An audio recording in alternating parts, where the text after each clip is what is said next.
Hello, welcome to my channel. My name is Hannah and let's talk Les Miserables. And happy Halloween! It is October 31st and we had a beautiful sunny day with great weather. Wasn't cold at all.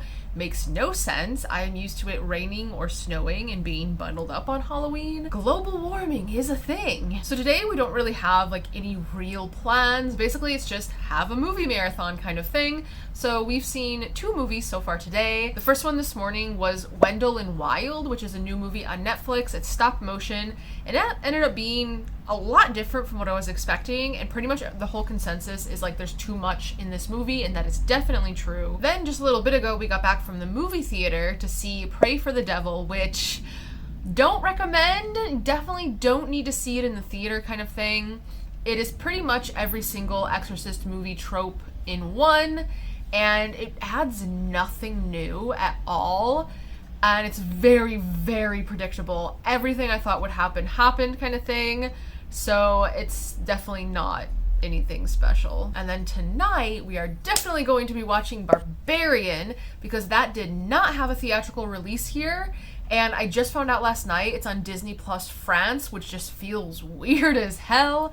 But I cannot wait to finally watch that. I have avoided all spoilers, so that is going to be like the highlight of the day for me. But I just finished reading 2 chapters of Les Miserables, and the first chapter is called The Vulture Becomes Prey. And not too much happens here. It opens up with saying, this is on page 1035, "We must lay stress on a psychological fact peculiar to the barricades. Nothing characteristic of this astonishing street warfare should be omitted." And then it starts talking about how, like, behind the barricade is kind of like its own reality. It's like outside of time kind of thing. And it says, "What one experiences, as we have indicated in the case of Marius, and we shall see the consequences of this, is something at once greater and less than life. Emerging from the barricade, we are no longer fully conscious of what we have seen. We have done terrible things and do not know it. We have been caught up in a conflict of ideas endorsed with human faces, our heads bathed in the light of the future. There were corpses prostrate and ghosts walking erect. The hours were immeasurable, like the hours of eternity. We lived in death. Shadows passed before our eyes, and what were they? We saw blood-stained hands. It was a state of appalling deafness, but also of dreadful silence. There were open mouths that cried aloud and open mouths that uttered no sound. We were enveloped in smoke, perhaps in darkness, seeming to touch the sinister exhalations of unknown depths. We see something red in a fingernail, but we do not remember." And so this is where Enjolras pretty much splits up the people. He has a certain set of people like board themselves up in the first floor of the like pub, and then the rest are going to stay outside. Like they're gonna like use an axe and like chop down the stairs kind of thing. So pretty much when everyone is in their places, Enjolras then like turns to Javert, and this is what he says on page 1037. "I haven't forgotten you," he said, putting a pistol on the table. He went on, "The last man to leave this place will blow out this spy's brains." And then it goes on to say, "Only one man at that moment was more impassive than Enjolras. It was Javert himself. At this point, Jean Valjean intervened. He had been in the main group of defenders. He now left them and said to Enjolras, 'You're the leader, are you not?' 'Yes.' 'A short time ago you thanked me.' 'I thanked you in the name of the Republic. 2 men saved the barricade, Marius Pontmercy and yourself. Do you think I deserve a reward?' 'Certainly.' 'Then I will ask for one.' 'What is it?' 'That I may be allowed to blow that man's brains out.' Javert looked up and, seeing Valjean, made a slight movement of his head. 'That's fair.' Enjolras was reloading his carbine. He looked at him and asked, 'Does anyone object?' There was silence, and he turned to Valjean. 'All right, you can have the spy.' And so that chapter ends with Jean Valjean sitting next to Javert and picking up that pistol. And then the next chapter is called The Vengeance of Jean Valjean, which I think is the perfect title for this. Valjean like unties Javert from the table, holds onto him as he walks him over, not the front part of the barricade, but one in the back because he's taking him to like this other street. And so they go back there, and they actually see Eponine dead as they walk by, and all that's said is Javert just says, like, "I think I know that girl." And this is on page 1039. It says, "Take your revenge," said Javert. Valjean got a clasp knife out of his pocket and opened it. "A knife thrust!" exclaimed Javert. "You're quite right. That suits you better." Jean Valjean cut the halter round Javert's neck, then the ropes binding his wrists and ankles. Then, standing upright, he said, "You're free to go." Javert was not easily taken aback, but with all his self-discipline, he could not conceal his amazement. He stared open-mouthed. I don't suppose I shall leave here alive, Valjean went on. But if I do, I'm lodging at number 7, Rue de l'Homme under the name Fauchelevent.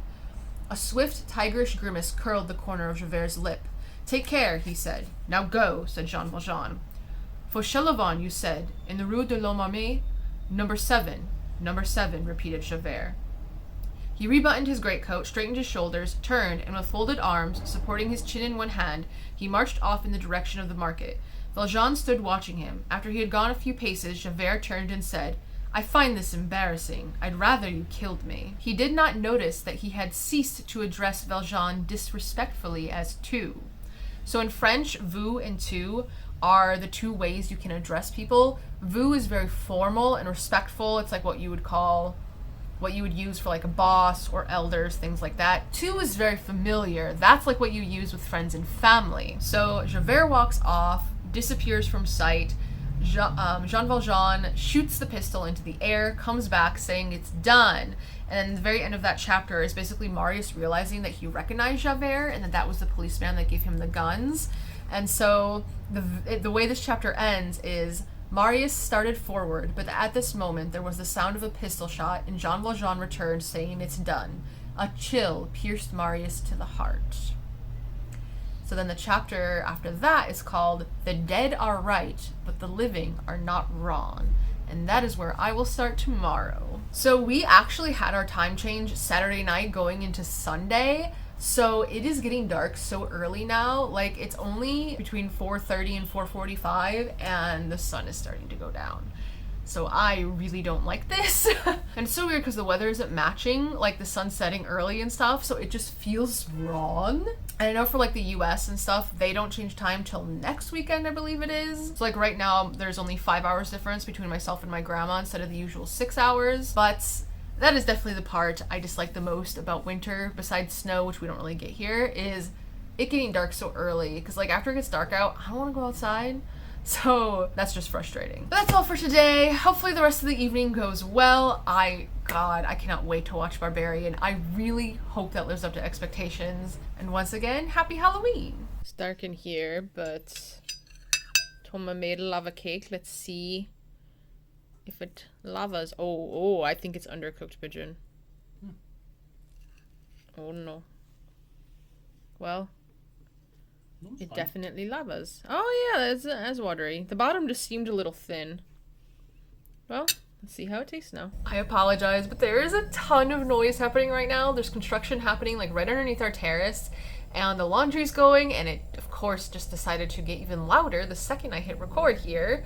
So yesterday I actually wasn't feeling the greatest. Like the entire day I was just off. My mind was not working very well. But today I did just finish my chapter, and it was a really long one, and it's another one where we're not really talking about the actual story. It's like being meta kind of thing and talking about more concepts than anything else.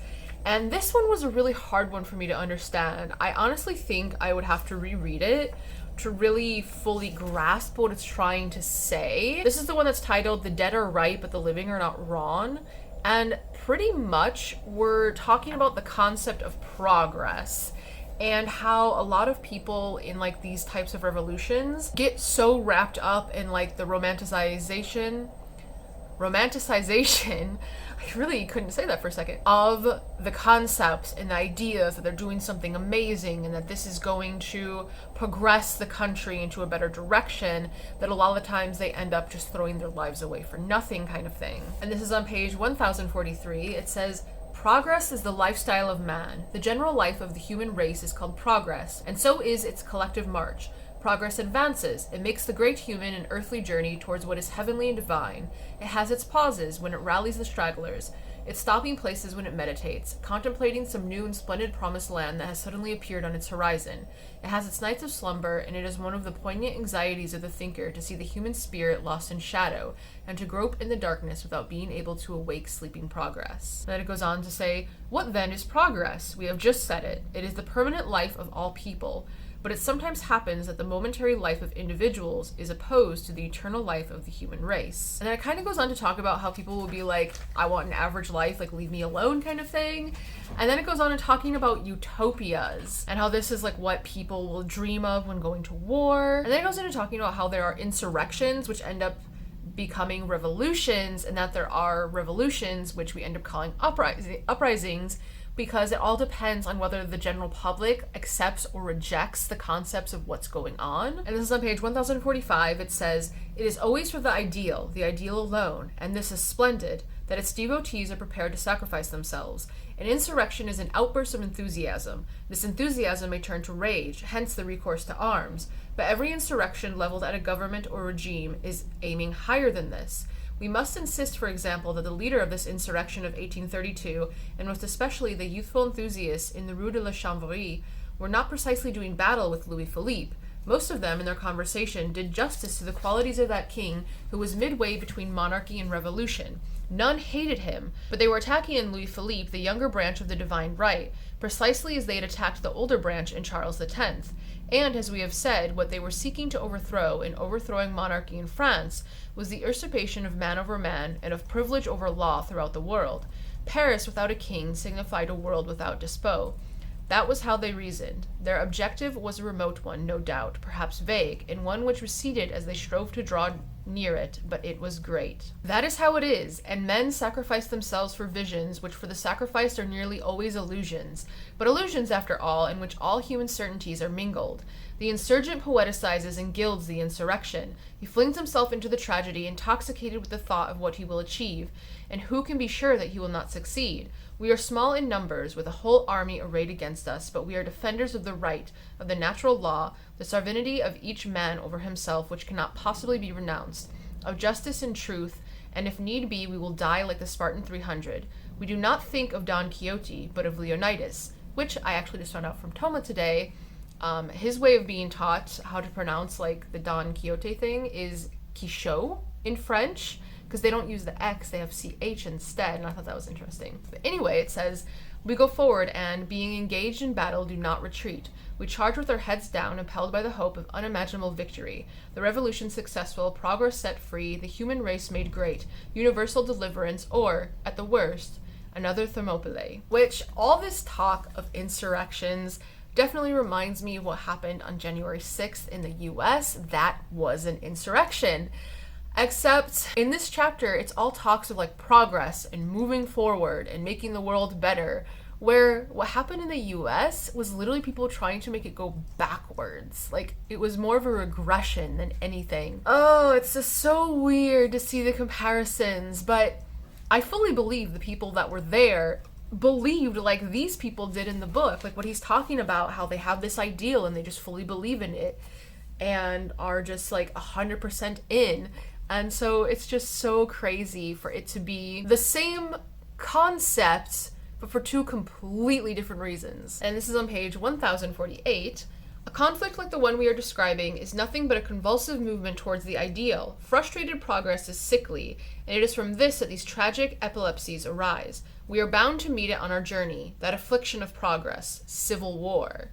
It is one of the fateful stages, both act and interval, in this play which centers upon a social outcast, and of which the real title is Progress.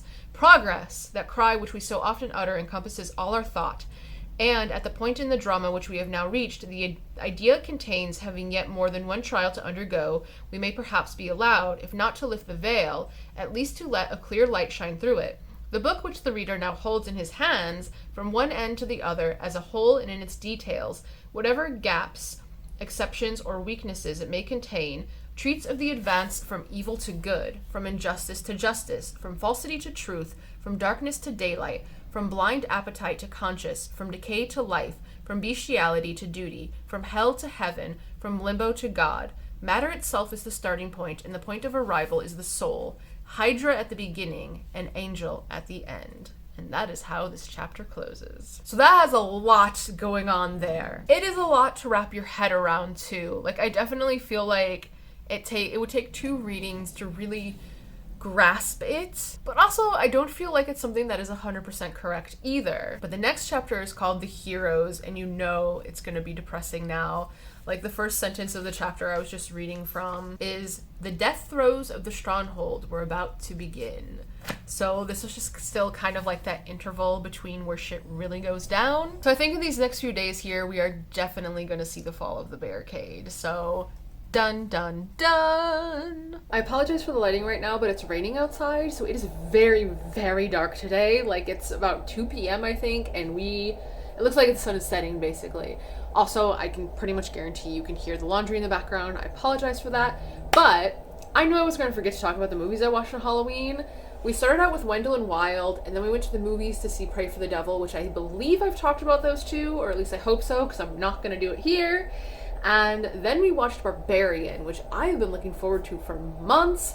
It was actually on Disney Plus here, which is very strange and unexpected. But go into that movie knowing as little as possible. I had only seen part of one trailer months ago and was able to avoid all spoilers and everything.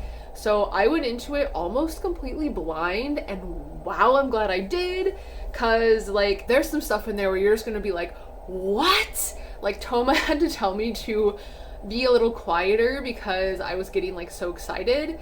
But I think I ended up giving it a 4 out of 5. The first half is better than the second half, but like that was just a very unexpected, unique movie. And then I finished up Halloween with Hocus Pocus 2, which obviously it's not as great as the first one, but it was better than I was expecting. But also I feel like it's a movie where you just watch it in the background. Like, I painted my nails and I was doing some things on my phone while watching it because I just could not like fully focus. It just wasn't interesting enough for that. And I think I gave it a 3, but if I was actually like not doing anything else while watching it, it probably would have been more of like a 2, just because I would have been so bored. But it was definitely fitting for the season, obviously. And then I just finished reading my chapter in Les Miserables, and we went from like not even being in the barricade and just talking about like meta stuff to jumping right into the action. Like, stuff is happening all at once in this chapter. And this is the one called The Heroes. And it literally starts off with the barricade being rushed by soldiers. So this is where a lot of people die.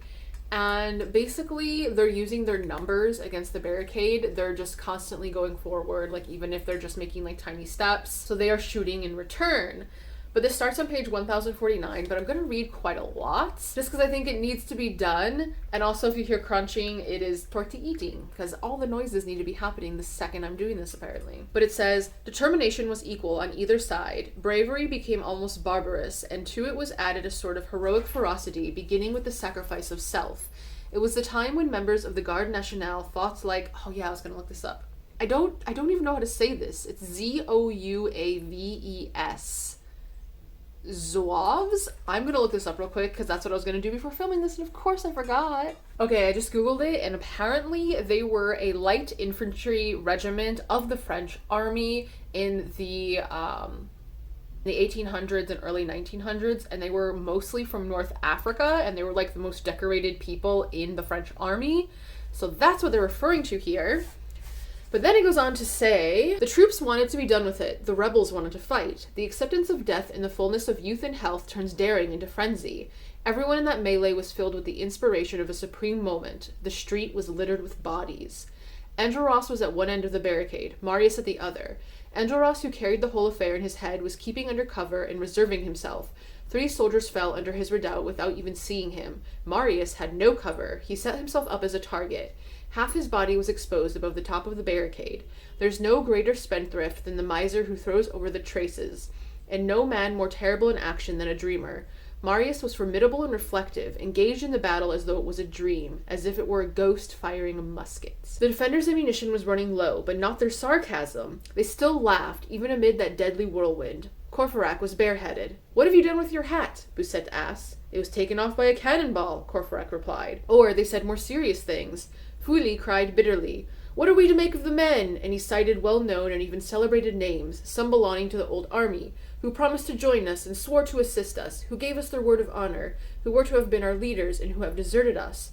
To which Combeferre replied with a melancholy smile, "There are people who observe the rules of honor, as we do the stars, from a very long way off." The ground within the barricade was so covered with used cartridge cases that it might have been a snowstorm. And then it goes on to talk about how the attackers had the advantage of numbers, where they had the advantage of position, especially since they were above and could just shoot directly in front of them below. I just want to turn the light on because it's just way too dark without it. I don't care if the lighting's all weird, like, I need to see.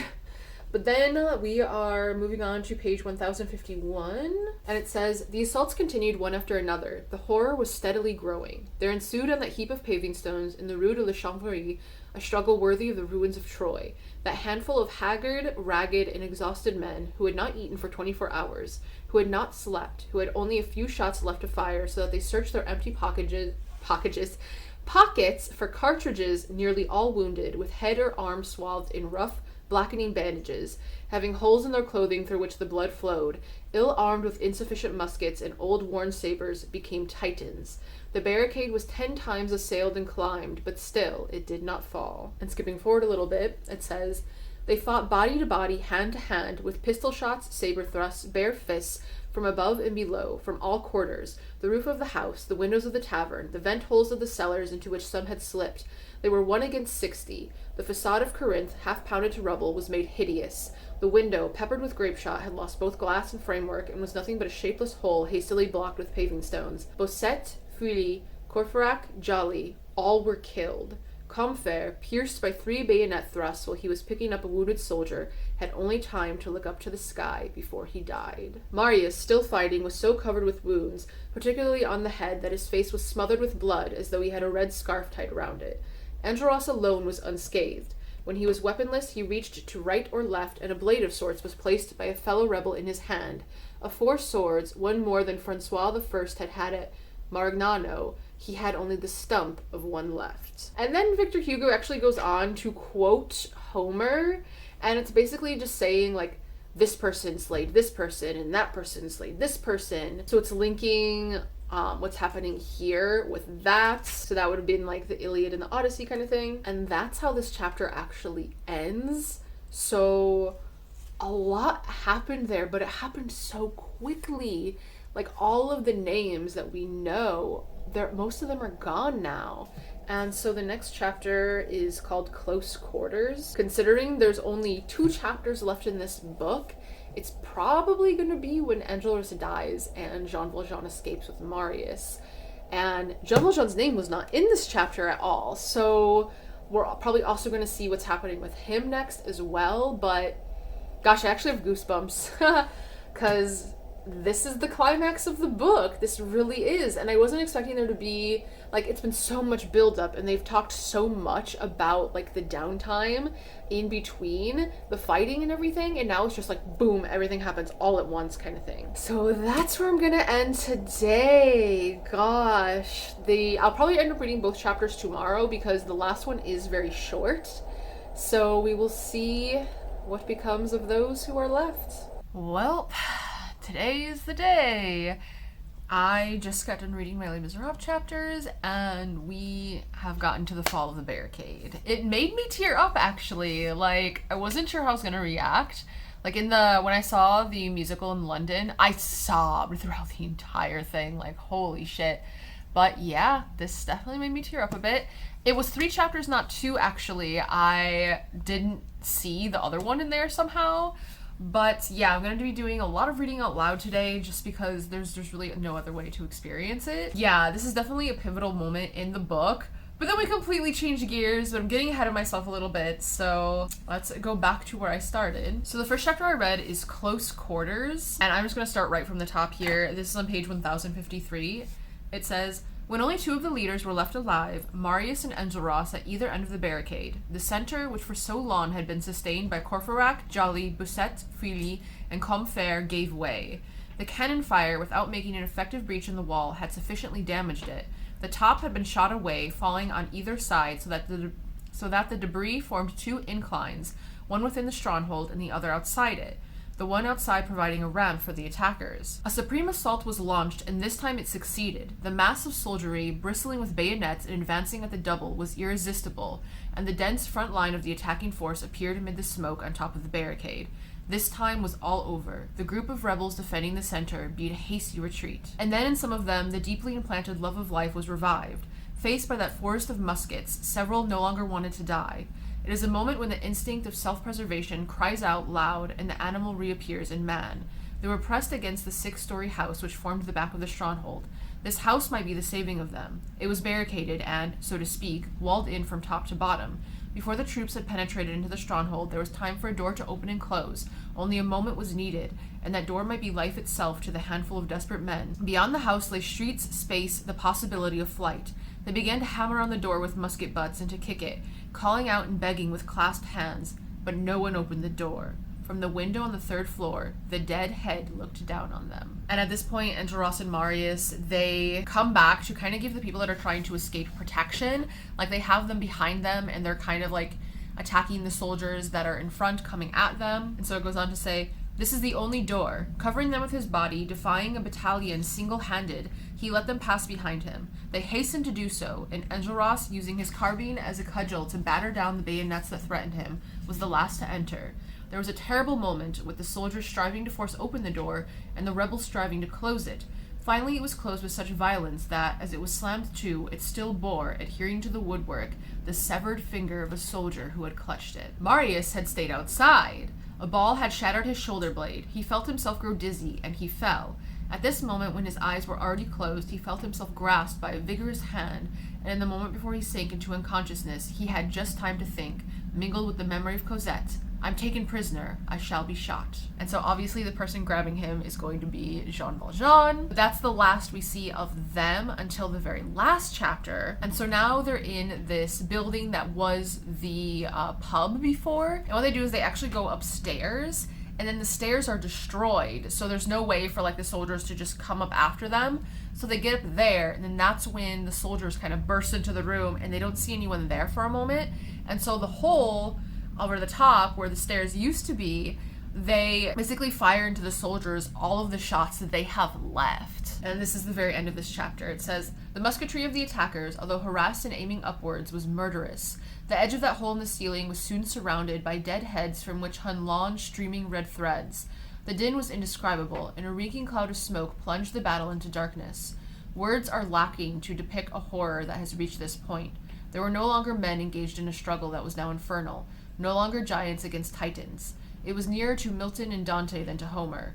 Demons attacked and specters resisted. It was heroism become monstrous." And that's the end of that chapter. And this next one is called, I'm not sure if I'm pronouncing this correctly, it's Orestes fasting and Pylades drunk. So I'm assuming that's in reference to some like Greek story or something. But this is the chapter where I teared up. So what happens is everyone is dead except for Enjolras, and the about 20 of like the soldiers and the National Guard people, they get their way up into that level, and he has nothing. Like, he doesn't have a sword anymore, there's no cartridges for the gun anymore, and the butt of his gun is also broken from when he was using it before to like beat soldiers away. And this is on page 1056. "He's the leader. He's the one who killed the artilleryman. Well, he set himself up for us. He's only got to stay there and we can shoot him on the spot." "Shoot me," said Enjolras. Flinging away the remains of the carbine and folding his arms, he offered them his breast. The bold defiance of death is always moving. On the instant when Enjolras folded his arms, accepting his fate, the din of battle ceased in the room, and chaos was succeeded by a sort of sepulchral solemnity. It seemed that the dignity of Enjolras, weaponless and motionless, weighed upon the tumult, and that this young man, the only one unwounded, proud, blood-spattered, charming, and disdainful as though he were invulnerable, impelled the sinister group to kill him with respect.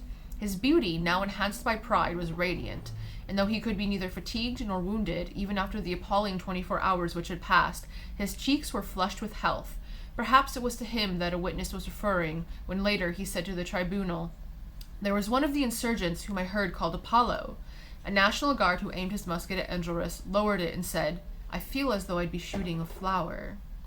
12 men formed up in the opposite corner of the room and silently charged their muskets. A sergeant cried, "Take aim!" but an officer intervened. "Wait," he said. He spoke to Enjolras. "Would you like your eyes to be bandaged?" "No." "It really was you who killed the artillery sergeant?" "Yes." And then on the very next page, I had completely forgotten about this guy, because obviously he hasn't been there for this whole entire time. It says, Grantaire had woken up a few moments previously. This fucking bitch, This dude had literally drunk himself into a coma before any of the shooting started. And so the entire time this is happening, he's just been on the fucking upstairs floor of the bar, just dead drunk. Like, literally dead drunk. Like, people didn't know he was still alive kind of thing. And so he freaking wakes up, and it says he wakes up because it's silent, because there's been so much noise.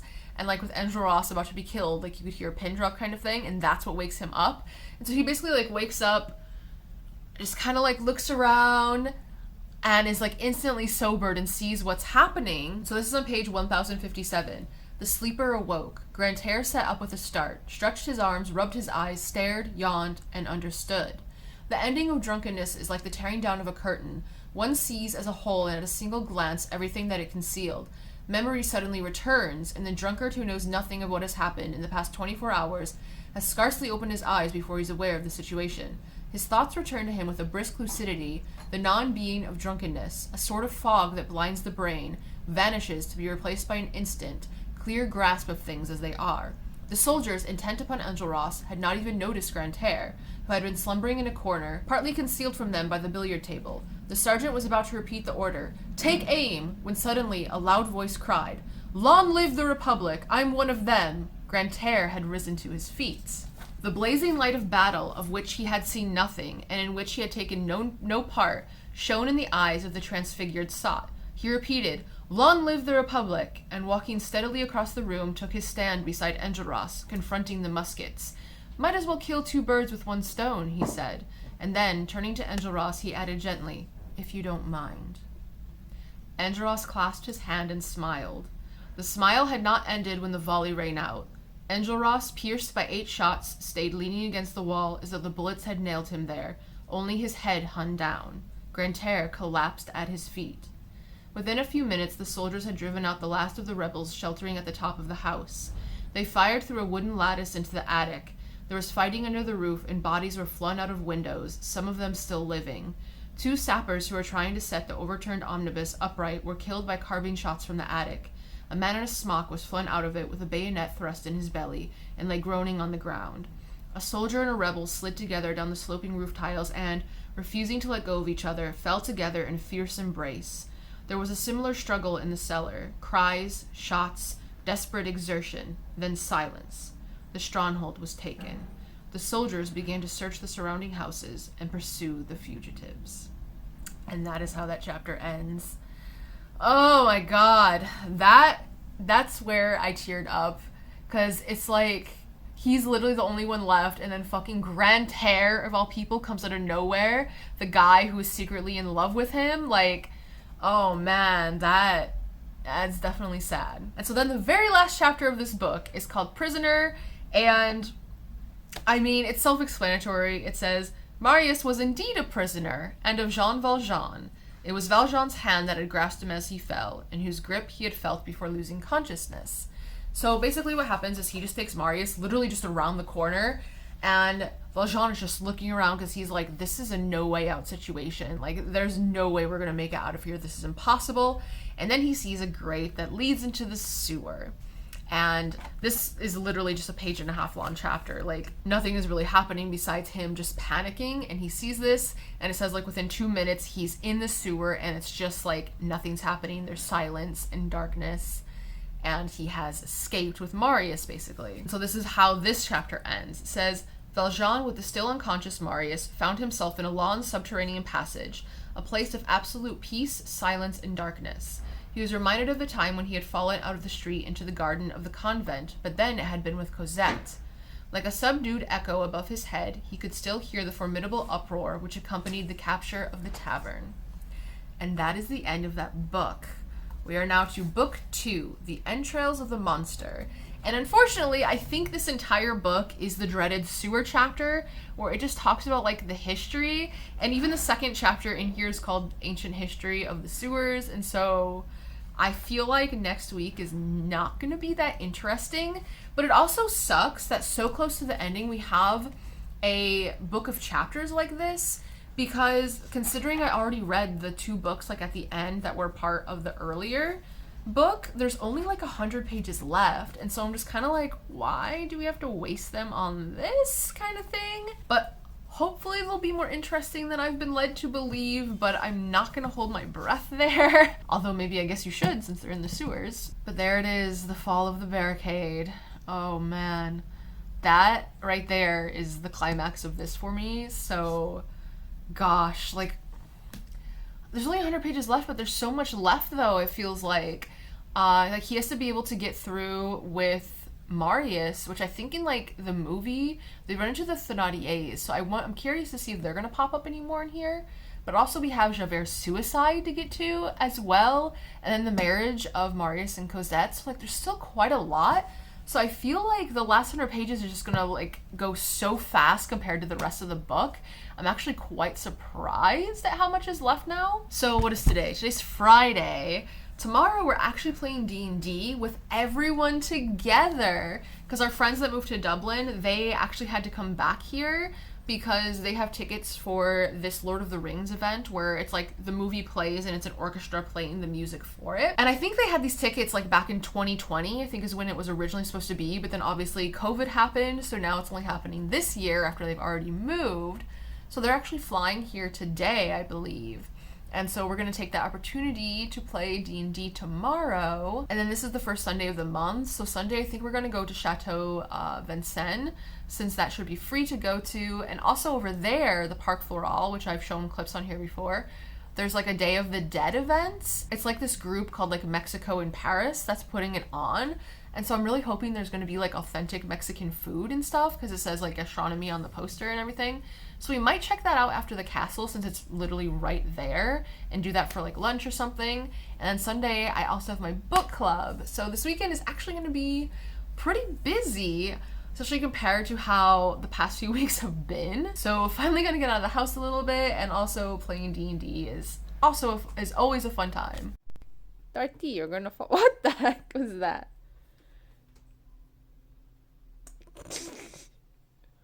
What you doing, baby girl? Hmm? What you doing?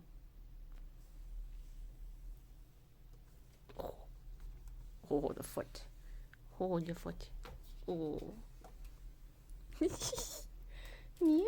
Oh. Yeah, okay. We're done. Oh, Torti. God, no matter what I do, the lighting in here is complete trash. But did I film yesterday before D&D? No. Did I film after D&D like I reminded myself to? No. Did I film before going to my book club meeting today?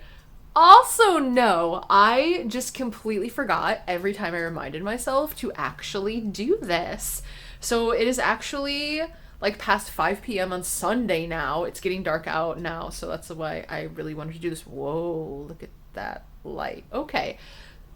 And I actually read my chapter yesterday too, so it makes it even more stupid. So the plans this weekend actually changed a little bit. Yesterday we did do D&D and everything, but today we didn't go to like Chateau Vincennes or the Day of the Dead event or anything like that because it's raining. It is a very dark, gloomy, windy, wet day, and we did not want to go to the other side of town. And also my book club meeting, there's supposed to be 7 of us there, and I even asked for a table for 7, and I'm glad they said they couldn't do it because there only ended up being 2 of us. And like I had my phone the whole time and no one messaged saying they couldn't go. No one posted in the group or anything. So yeah, that was different than I was expecting. But anyway, the chapter of Les Miserables I read yesterday, oh God, we are in something. It was all about poop. And pretty much it was just Victor Hugo kind of going on a rant being like, sewer systems are a waste, we're literally just throwing money down the drain kind of thing, because he wants us to be using the human poop as fertilizer for agricultural purposes. And he's like, the Chinese are doing it and we should do it too. And so it was just like this very, very strange chapter of him just talking about how Roman sewers are like a horrible invention and that was the downfall of Rome and why they had issues with farming and everything, and it's just like, what the fuck is going on? So that was where I ended this week of Les Miserables and where I'll be beginning next week. So that's gonna be a weird book to go through, I think. But Now I finally get to close out this week. So thank you for hanging out with me. It is always appreciated. And until next time, bonne journée and au revoir.